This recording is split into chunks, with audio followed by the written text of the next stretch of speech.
Now let me be very, very clear about something. You can have all the talent in the world. You can have a jump shot that's prettier than a sunset over the Pacific. You can have handles that could mesmerize a snake.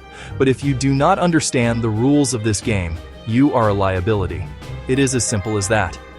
Basketball is not just about raw athleticism. It is a game of intelligence. It is a game of discipline. One boneheaded play, one mindless foul, can unravel an entire 48 minutes of hard work. The rules are not just suggestions. They are the very fabric of the contest. You see, a basketball court is a battlefield. It is a place of intense, high-stakes competition. But it is not a free-for-all. There must be order. There must be structure. That is where the officials come in. That is where the rule book becomes the ultimate authority. Think of it like this. A single trip to the free throw line, a gift from a foolish defender, can be the difference between hoisting a championship trophy and going home in utter despair. Conversely, a silly reach-in foul, committed hundreds of feet from your own basket, can put a star player on the bench and completely shift the momentum.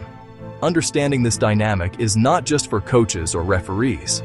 It is for every single person who calls themselves a fan or a player of this beautiful game.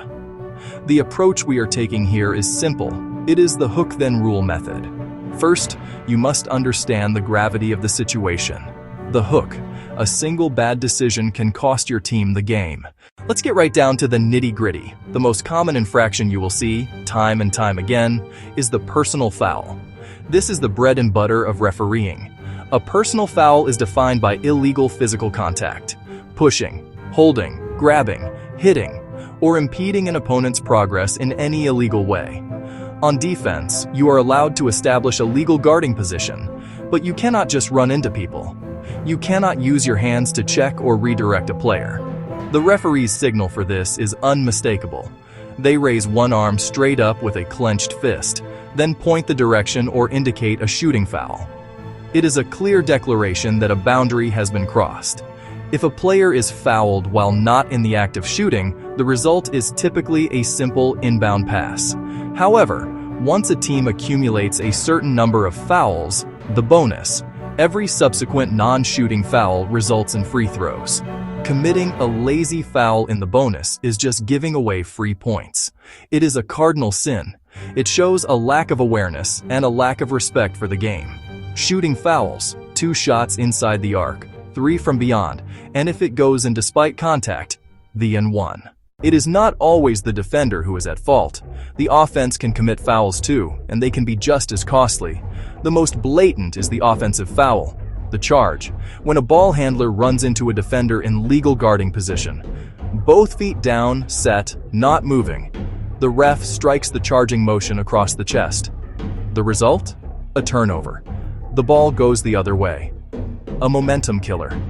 An illegal screen is another common offensive foul. A screener must be stationary.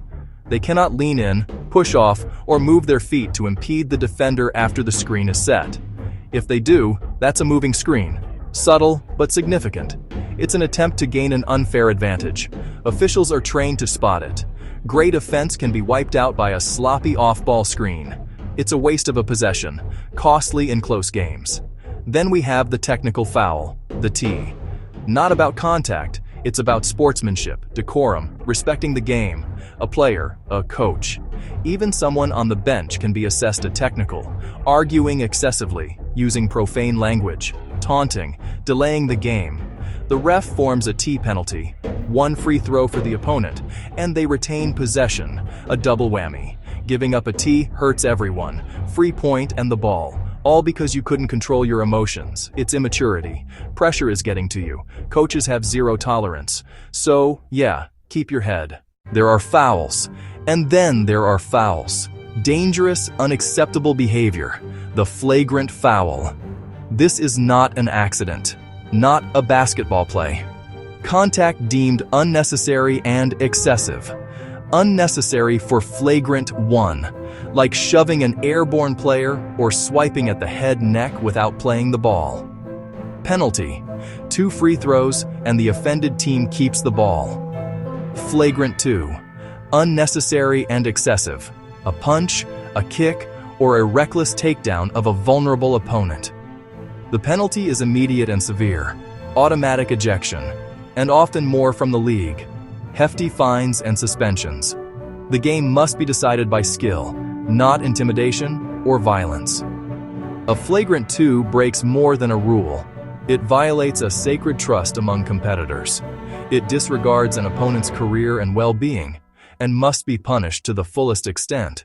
Not every stoppage involves contact. Many are violations, procedural mistakes that simply give the ball away. Traveling, illegally moving feet while holding the ball. Establish a pivot when you pick up your dribble. Move it early. It's a travel. The signal. Rolling fists. Double dribble. Dribble. Stop with 2 hands. Then dribble again. Two-handed dribbling is illegal. Carrying. Hand under the ball for unfair control. Turnover. Backcourt. Once you cross half court, you can't go back. That line becomes a one-way street. Shot clock. In the NBA, you have 24 seconds to hit the rim. Fail. Buzzer. Turnover. It keeps the game fast, prevents stalling, and forces creative offense. 3 seconds.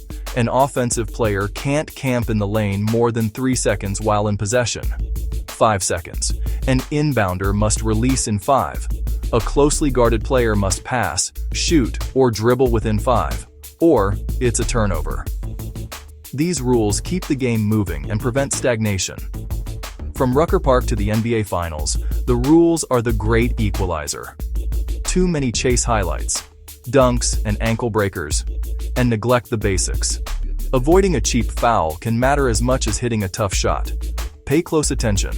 This is Basketball 101, knowledge to compete at a high level. Okay, so let's get into it.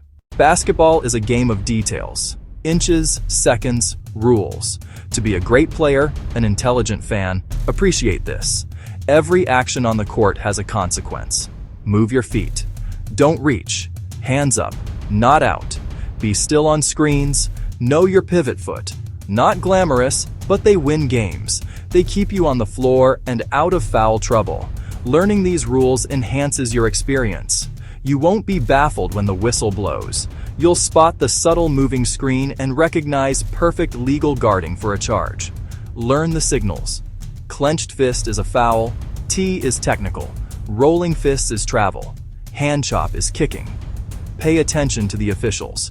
The keepers of order. Respect the whistle. Respect the call. The rules are the game. Understand fouls and violations. One call can change destinies. Play with passion, intensity, intelligence. Master the rules, master the game. And that is the ultimate victory.